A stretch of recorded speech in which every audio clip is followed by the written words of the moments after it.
دمشق پر قبضہ کرنے کے بعد عسکریت پسند تنظیم حیات تحریر الشام کے سربراہ ابو محمد جولانی کی جانب سے جاری ہونے والے پہلے بیان میں یہ کہا گیا تھا کہ اب واپسی کا سوال پیدا ہی نہیں ہوتا ہے، اب مستقبل ہمارا ہے۔ جب نومبر کے اختتام پر شام کے شہر حلب میں حکومت مخالف باغیوں کا قبضہ ہوا تو اس حملے کی قیادت کرنے والے ایک بارش شخص کی تصاویر منظر عام پر آئیں جس نے عسکری لباس زیب تن کر رکھا تھا، تو ہر کسی کے ذہن میں یہ سوال گونجنے لگا کہ آخر یہ شخص کون ہے۔ اس شخص کا نام ابو محمد جولانی ہے، جو حیات تحریر الشام نامی گروہ کے سربراہ ہیں۔ وہ جس گروہ کی سربراہی کر رہے ہیں اس پر مغربی ممالک کے علاوہ اقوام متحدہ اور چند مسلم ممالک نے بھی پابندی عائد کر رکھی ہے اور اسے دہشت گرد گروہ کا درجہ دیا گیا ہے۔ ابو جولانی شام میں بشار الاسد حکومت کے خلاف متحرک تحریک کے مرکزی رہنما ہیں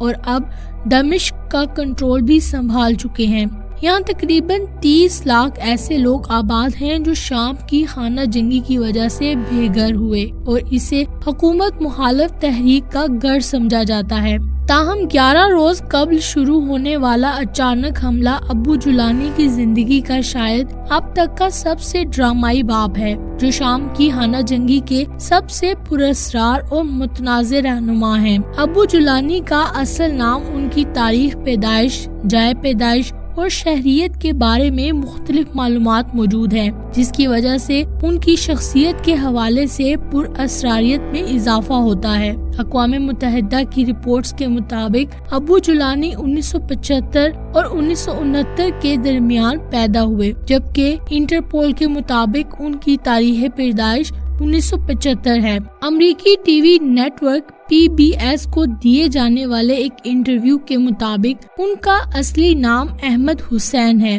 اور ان کو ابو جولانی گولان کی پہاڑیوں کی وجہ سے کہا جاتا ہے، جہاں سے ان کے خاندان کا تاریخی تعلق ہے۔ اسی انٹرویو میں ان کا کہنا تھا کہ وہ 1982 میں سعودی عرب کے دارالحکومت ریاض میں پیدا ہوئے تھے، جہاں ان کے والد پیٹرولیم انجینئر کے طور پر کام کرتے تھے۔ 1979 میں ان کے اہل خانہ شام واپس لوٹے اور اس کے بعد ان کی پرورش دمشق کے قریب ہوئی۔ چند خبروں کے مطابق یہ بھی کہا جاتا ہے کہ انہوں نے دمشق میں طب کی تعلیم حاصل کی، لیکن تیسرے سال کے دوران عراق میں القاعدہ میں اس وقت شمولیت اختیار کر لی جب امریکہ نے 2003 میں حملہ کیا۔ کہا جاتا ہے کہ وہ جلد ہی عراق میں القاعدہ کے سرگرم رہنما ابو مصعب کے قریبی ساتھی بن گئے، لیکن 2006 میں مصعب کی ہلاکت کے بعد لبنان منتقل ہو گئے، جہاں انہوں نے جند الشام نامی لبنانی عسکری گروہ کو تربیت فراہم کی۔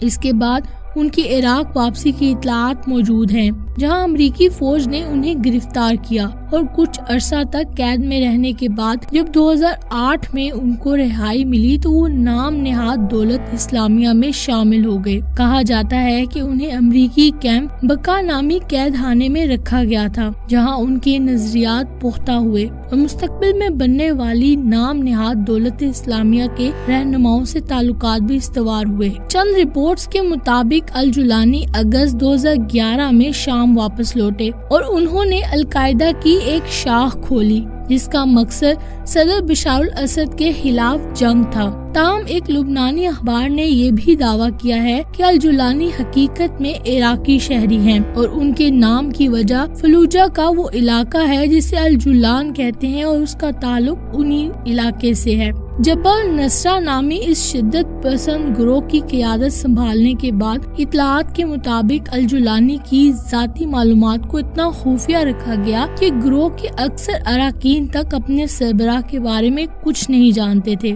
2011 میں شام میں بغاوت خانہ جنگی کی شکل اختیار کر گئی تو جولانی ابو بکر بغدادی کی جانب سے خصوصی مشن پر شام پہنچے تاکہ دولت اسلامیہ کی ایک مقامی شاخ کی بنیاد رکھ سکے۔ 2012 میں جبل نصرہ کا آغاز ہوا اور یہ دولت اسلامیہ کی عراقی شاخ بن گئی۔ تاہم 2013 میں جب ابو بکر بغدادی نے باقاعدہ طور پر جبل نصرہ اور دولت اسلامیہ کے انضمام کا اعلان کیا تو جولانی نے اسے رد کرتے ہوئے القاعدہ کے سربراہ ایمن ظواہری کی حمایت کا اعلان کر دیا۔ یہ وہ وقت تھا جب جبل نصرہ عسکری اعتبار سے طاقتور ہوتی جا رہی تھی۔ جولائی 2016 میں الجولانی نے یہ اعلان کیا کہ اس کے گروہ کا القاعدہ سے کوئی تعلق نہیں رہا اور اسے اب جبہہ فتح الشام کے نام سے پکارا جائے۔ 2017 میں اس گروہ کو ہیئت تحریر الشام کے نام سے ایک اتحاد کی شکل دی گئی